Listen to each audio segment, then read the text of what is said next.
Noël, c'est différent cette année. Mais c'est quand même Noël partout, dans nos maisons et partout dans le monde. À la Maison Saint-Yves, nous avons des crèches magnifiques du monde entier. Et comme vous ne pouvez pas venir les voir, je voudrais vous les montrer. Mais surtout, en relisant dans ma Bible le récit de la naissance de Jésus. Vous aussi, vous avez la Bible, c'est en Saint Luc, au chapitre 2e. Écoutez. Pendant qu'ils étaient là, le temps vient où Marie devait enfanter. Et elle mit au monde son fils premier-né. Elle l'emmaillota. Elle le coucha dans une mangeoire, car il n'y avait pas de place pour eux dans l'hôtellerie. Un tout petit.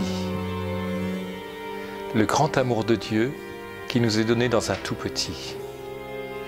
C'est pas grave d'être tout petit quand on est devant la crèche, parce qu'on peut mieux accueillir. Tenez, venez voir. C'est une autre crèche, de Grèce cette fois-ci. Et il est tout petit, mais ses mains sont ouvertes. Et sa maman, Marie, et Joseph se penchent les uns vers les autres. Il a les mains ouvertes parce qu'il va tout donner au monde. Et Marie regarde intensément Jésus, son enfant. Et Joseph regarde intensément Marie. Ils sont là pour nous. Noël, c'est quand on se regarde. C'est quand on fait attention les uns aux autres. C'est Noël pour le monde entier. Je continue le récit. Les anges ont dit aux bergers, « Je vous annonce une bonne nouvelle qui sera une grande joie pour tout le peuple. » Tout le peuple et tous les peuples. C'est vrai que la pandémie, c'est dans tous les pays. Mais imaginez-vous, la bonne nouvelle de Jésus venu pour nous, c'est aussi dans tous les pays. Regardez, en Hongrie.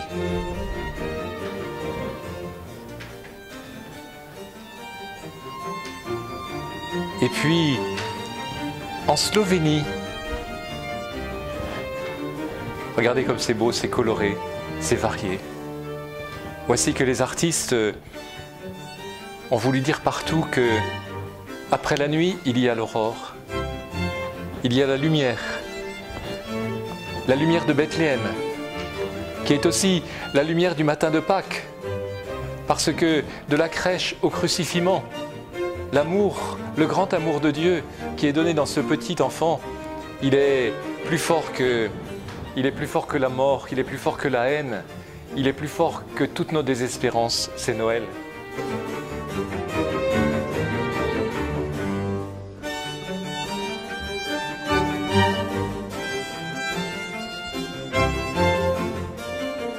Et vous les enfants, cette crèche du Portugal, elle est vraiment pour vous. Et dans ma Bible, au chapitre 2e de l'évangile de Saint Luc, il y a ceci.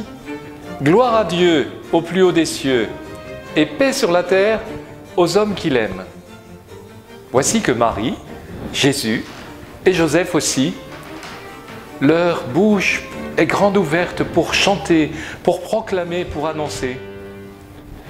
C'est étonnant, c'est Marie qui conduit. C'est normal d'ailleurs. Quand on se laisse conduire par Marie, on n'est jamais perdu. Elle est la mère de l'Église, elle est notre mère. Mais Joseph aussi, il veille. Alors, c'est une crèche mobile. C'est vrai qu'ils ont dû partir, ils ont dû s'enfuir pour aller en Égypte pour protéger Jésus. C'était sur un âne, ça allait moins vite. Mais là, je pense que l'artiste a voulu nous dire, Marie, Joseph sont les premiers missionnaires de l'Évangile. Et pour nous aussi, nous sommes envoyés pour porter la bonne nouvelle partout, à pied, en voiture, les uns avec les autres, chez nos voisins, les uns pour les autres. Elle est belle cette crèche. Et puis, je continue ma lecture. Ne craignez pas, on dit les anges aux bergers, ne craignez pas. Parce que, en ce moment, nous avons des raisons de craindre, d'être fatigués, d'être dans le désarroi. Quand tout cela va-t-il finir? Et que fait Dieu? Alors il y a un artiste de Saint-Brieuc qui a fait une magnifique création pendant le premier confinement. C'est monsieur Gilles Conan. Et regardez comme c'est beau. Ne craignez pas.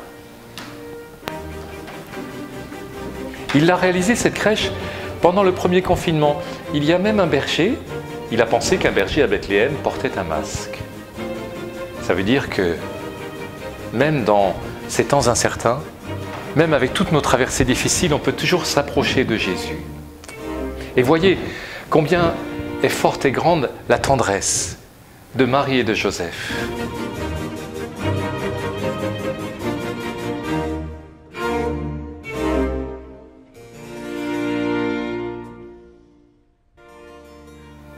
Je pense que l'artiste, notre ami Gilles de Saint-Brieuc, a dû être attentif à tous les gestes de bonté, de bienveillance, de solidarité qu'il a remarqués pendant le premier confinement et encore maintenant. C'est ça Noël. Nous sommes là. Nous pouvons toujours nous approcher de Jésus. En tout cas, lui, il s'est approché de tous les hommes. Dieu n'abandonne jamais aucun de ses enfants. Joyeux Noël!